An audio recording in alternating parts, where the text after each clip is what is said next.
Hello students, welcome to our YouTube channel. आज के video में हम मेडिकल सर्जिकल नर्सिंग के लिए कुछ इंपॉर्टेंट एमसीक्यूज़ डिस्कस करेंगे। यदि आप हमारे चैनल पर नए हैं और आपने हमारा चैनल सब्सक्राइब नहीं किया है तो प्लीज़ रेड बटन पर क्लिक कर लीजिए और हमारा चैनल सब्सक्राइब कर लीजिए। स्टूडेंट्स हैं जिन्होंने MPESB ग्रुप 5 स्टाफ नर्स के एग्ज़ाम फॉर्म सबमिट करे हैं, तो यहाँ पर हम आप लोगों के लिए एक बेस्ट बुक के बारे में बताने वाले हैं। चक्षु पब्लिकेशन की ये बुक है। MPESB ग्रुप 5 स्टाफ नर्स के लिए यदि आपने फॉर्म भरे हैं तो आप इस बुक को परचेज़ करके अपने एग्ज़ाम की प्रिपरेशन कर सकते हैं। 2023 से रिलेटेड यहाँ पर आपको सिलेबस के अकॉर्डिंग बुक में कंटेंट मिल जाएगा। जैसे कि 100 मार्क्स का पेपर आता है जिसमें 75 मार्क्स के टेक्निकल फील्ड से रिलेटेड और 25 मार्क्स के जो है जनरल अवेयरनेस से रिलेटेड क्वेश्चंस पूछे जाते हैं। तो दोनों ही जो कंटेंट हैं आपको बुक्स में अवेलेबल हो जाएंगे। और यहाँ पर साथ ही साथ आपको जो 25 प्रैक्टिस सेट हैं ये भी बुक में आप लोगों को अवेलेबल हो जाएंगे। और यदि आप इस बुक को परचेज़ करना चाहते हैं तो इसकी जो लिंक है ये अमेज़ॉन और फ्लिपकार्ट की लिंक आपको डिस्क्रिप्शन बॉक्स में मिल जाएगी। लिंक पर इजीली क्लिक करके आप बुक को परचेज़ कर सकते हैं या फिर आपको मार्केट में भी बुक ईजिली अवेलेबल हो जाएगी। मार्केट में जाके भी आप शॉप से जो इस बुक को ईजिली परचेज़ कर सकते हैं। तो चलिए अब हम क्वेश्चंस डिस्कस कर लेते हैं। जैसे कि आप लोग देख सकते हैं यहाँ पर दिया गया है, taking out of a small pieces of tissues for a diagnostic purpose is. यहाँ पर पूछा गया है कि यदि हम किसी डायग्नोस्टिक पर्पस के लिए स्मॉल पीस में टिश्यूज़ ले रहे हैं, हमें कोई डायग्नोस्टिक प्रोसीजर करनी है जिसके लिए हम सैम्पल में टिश्यूज़ ले रहे हैं, तो उसे क्या कहेंगे। Option number A is biopsy, option number B is dissection, option number C is reconstruction and option number D is extraction. तो यहाँ पर हमें बताना है taking out of a small piece of tissue for diagnostic purpose is known as.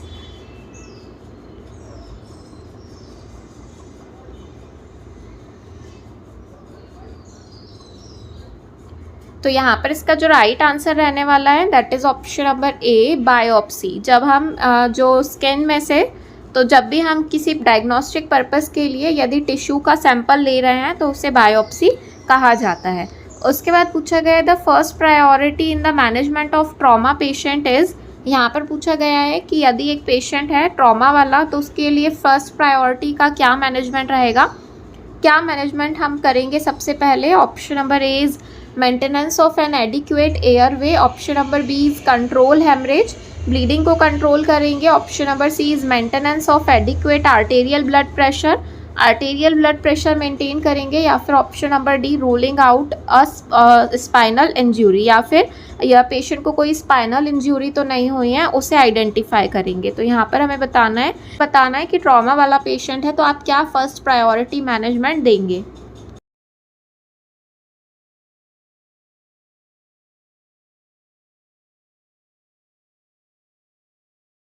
यहाँ पर इसका जो राइट आंसर है that is option number A maintenance of an adequate airway. कभी भी जब इमरजेंसी सिचुएशन होती है तो उस टाइम पर हमें सबसे पहले जो एयरवे है उसे एडिक्वेट मेंटेन करके रखना पड़ता है। तो यहाँ पर इसका राइट आंसर रहेगा ऑप्शन नंबर फर्स्ट। उसके बाद पूछा गया है shock resulting from severe allergic reaction is. यहाँ पर पूछा गया है कि सीवियर एलर्जिक रिएक्शन के कारण होने वाला कौन से टाइप का शॉक होता है। Option number A is a septic shock, option number B is anaphylactic shock, option number C is neurogenic shock and option number D is traumatic shock. तो यहाँ पर हमें सीवियर एलर्जिक रिएक्शन के कारण होने वाला शॉक बताना है।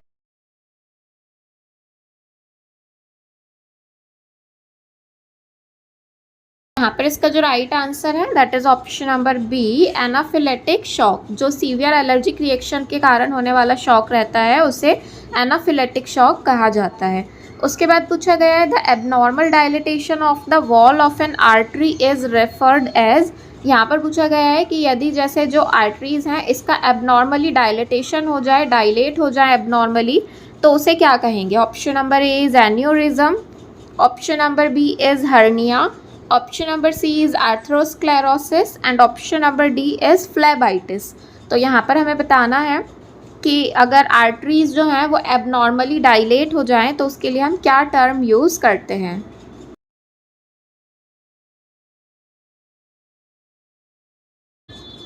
तो यहाँ पर इसका जो राइट आंसर है that is option number A aneurysm. जब भी अगर आर्टरीज जो हैं वो डायलेट हो जाती हैं तो उसे एन्यूरिज्म कहा जाता है। उसके बाद पूछा गया है a person with one of the following blood group of considered a universal recipient. यहाँ पर पूछा गया है कि इसमें से कौन से टाइप का ब्लड ग्रुप रहता है जिसे यूनिवर्सल रिसिपिएंट कहा जाता है। Option number A is A negative, option number B is A B positive, option number C is O negative and option number D is B positive. तो यहाँ पर हमें बताना है कि यूनिवर्सल रिसिपिएंट मतलब सभी से जो ब्लड है वो ले सकते हैं। यहाँ पर इसका जो राइट आंसर है that is option number B A B positive. A B positive वाले जो ब्लड ग्रुप के पर्सन होते हैं वो यूनिवर्सल रिसिपिएंट कहलाते हैं, सभी से ब्लड रिसीव कर सकते हैं। फिर उसके बाद नेक्स्ट क्वेश्चन पूछा गया universal donor blood group is. Universal blood group donor कौन से होते हैं जो सभी को ब्लड डोनेट कर सकते हैं। Option number A is O negative, option number B is O positive, option number C is A B negative and option number D is A B positive. तो यहाँ पर हमें बताना है यूनिवर्सल डोनर वाला ब्लड ग्रुप कौन सा होता है।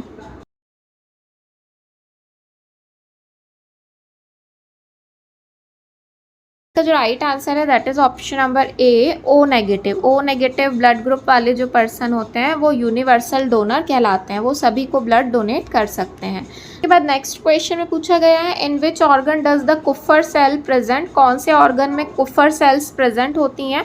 ऑप्शंस यहाँ पर दिए गए हैं। Option number A is brain, option number B is heart, option number C is liver and option number D is pancreas. तो यहाँ पर हमें बताना है कि कुफर सेल्स कौन से ऑर्गन में प्रेजेंट होती हैं।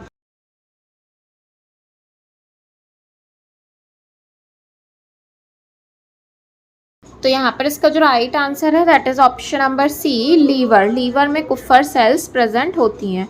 उसके बाद पूछा गया है a patient with cirrhosis of the liver has a serum bilirubin level of 30 mg/dl।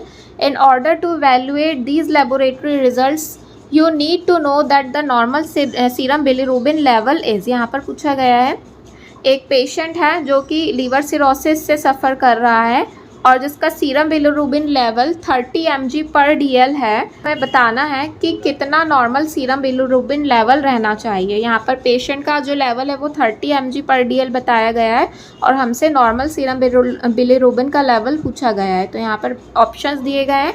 Option number A 0.2 to 1.0 mg/dl, option number B 3 to 10 mg/dl, option number C is 10 to 20 mg/dl and option number D is 20 to 30 mg/dl। यहाँ पर हमें serum bilirubin का normal level बताना है।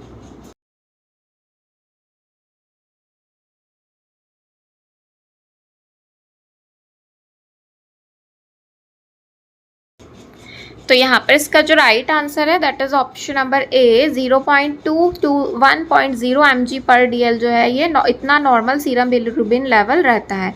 उसके बाद पूछा गया है collection of air into the abdomen cavity is. यहाँ पर पूछा गया है कि यदि एब्डोमिनल कैविटी में एयर का कलेक्शन हो जाए तो उसके लिए हम क्या टर्म यूज़ करेंगे। Option number A is pneumothorax, option number B is pneumoperitoneum, option number C is ascites and option number D is none of these. तो यहाँ पर हमें एब्डोमिनल कैविटी में यदि एयर का कलेक्शन हो जाए तो उसे क्या कहेंगे ये बताना है।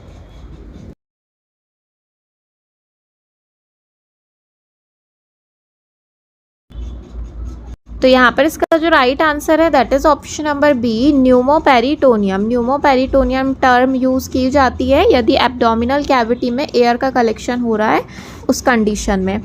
उसके बाद पूछा गया sixth cranial nerve abducens control. यहाँ पर पूछा गया जो सिक्स्थ क्रेनियल नर्व जिसे एब्ड्यूसेंस कहा जाता है वो इनमें से किस चीज़ का मूवमेंट कराने में या किस चीज़ के लिए रिस्पॉन्सिबल होती है। Option number A is movement of the eye ball, option number B is taste perception, option number C is closure of epiglottis and option number D is movement of the tongue. तो यहाँ पर हमें बताना है sixth cranial nerve जो है abducens nerve वो इनमें से किस चीज़ को रेगुलेट करती है।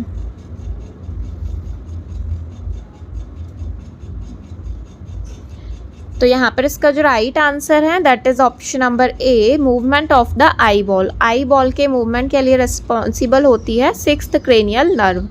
उसके बाद पूछा गया है if a nurse notes colourless drainage on dressing after surgery of brain tumour then which of the following is the prompt nursing action. यहाँ पर पूछा गया है कि यदि एक ब्रेन ट्यूमर वाला पेशेंट है जिसकी सर्जरी हुई है और हम यहाँ पर पेशेंट की ड्रेसिंग कर रहे हैं जिसमें हमें कलरलेस ड्रेनेज देखने को मिल रहा है, तो हम क्या एक्शन लेंगे। ऑप्शंस यहाँ पर दिए गए हैं। Option number A is notify the physician, option number B is elevate the head of bed, bed का जो हेड साइड है उसे एलिवेट करेंगे, डॉक्यूमेंटेशन करेंगे, या फिर मॉनिटर द पेशेंट कंटिन्यूसली, या फिर पेशेंट को कंटिन्यूसली मॉनिटर करेंगे।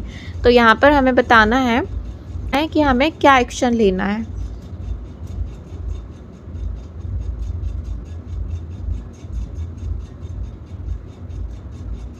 तो यहाँ पर इसका जो राइट आंसर है that is option number A, notify the physician. हमें फिजिशियन को इन्फॉर्म करना है, क्योंकि यहाँ पर जो कलरलेस ड्रेनेज देखने को मिल रहा है और कलरलेस ड्रेनेज इंडिकेट कर रहा है कि CSF का जो सेरिब्रोस्पाइनल फ्लूइड होता है उसका लीकेज हो रहा हो, तो इसलिए हमें फिजिशियन को नोटिफाई करना है।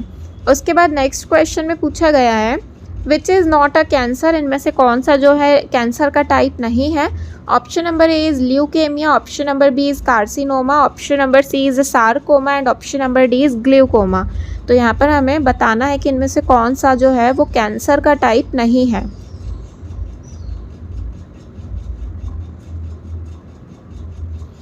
तो यहाँ पर इसका जो राइट आंसर है that is option number D, glaucoma. Glaucoma जो है ये आई की डिसऑर्डर है और ये कैंसर का टाइप नहीं है, इसलिए इसका राइट आंसर रहेगा ऑप्शन नंबर डी। उसके बाद पूछा गया most common cancer in India among man is. यहाँ पर पूछा गया है कि इंडिया के अंदर मैन में होने वाला सबसे ज़्यादा कॉमन कैंसर कौन सा होता है। Option number A is cancer of oral cavity, option number B is cancer of lung, option number C is breast cancer and option number D is cervical cancer.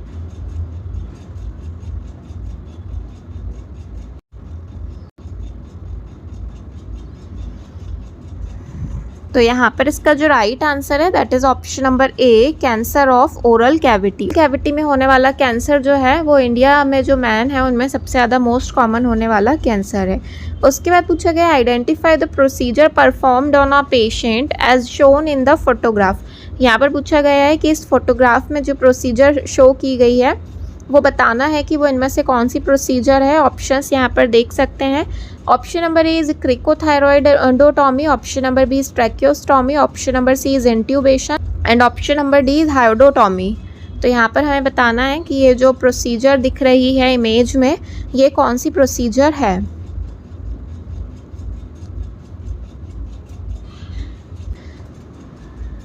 तो यहाँ पर इसका जो राइट आंसर है that is option number B, tracheostomy. Tracheostomy procedure जो है यहाँ पर आप इमेज में देख सकते हैं, ये जो प्रोसीजर दी गई है ये ट्रैकियोस्टॉमी का एग्जाम्पल है। उसके बाद नेक्स्ट क्वेश्चन में पूछा गया है normal specific gravity of urine is. Urine की नॉर्मल स्पेसिफिक ग्रेविटी कितनी रहना चाहिए। Option number A is 1.010 to 1.030, option number B is 1.001 to 1.50, option number C is 1.05 to 1.5 या फिर ऑप्शन नंबर डी 1.05 to 1.8।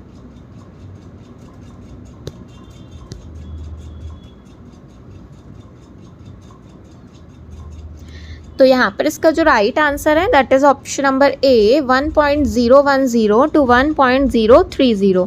तो यहाँ पर जो यूरिन की नॉर्मल स्पेसिफिक ग्रेविटी होती है वो 1.010 से 1.030 रहती है।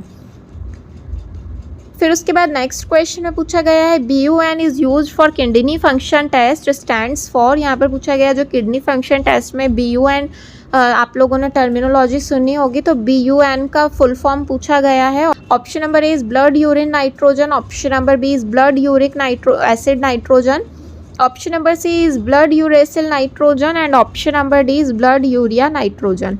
तो यहाँ पर हमें BUN का फुल फॉर्म बताना है।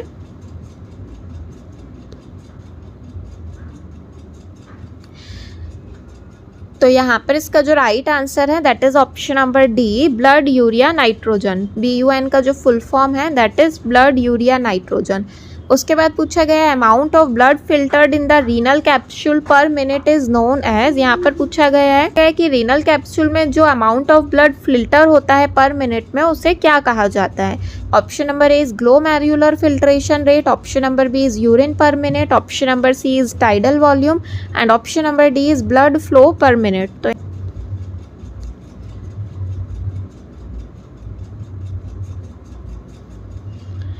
तो यहाँ पर इसका जो राइट आंसर है that is option number A glomerular filtration rate. Glomerular filtration rate कहा जाता है जितना अमाउंट ऑफ ब्लड फिल्टर होता है पर मिनट में रीनल कैप्सूल के अंदर, उसे ग्लोमेरुलर फिल्ट्रेशन रेट कहा जाता है।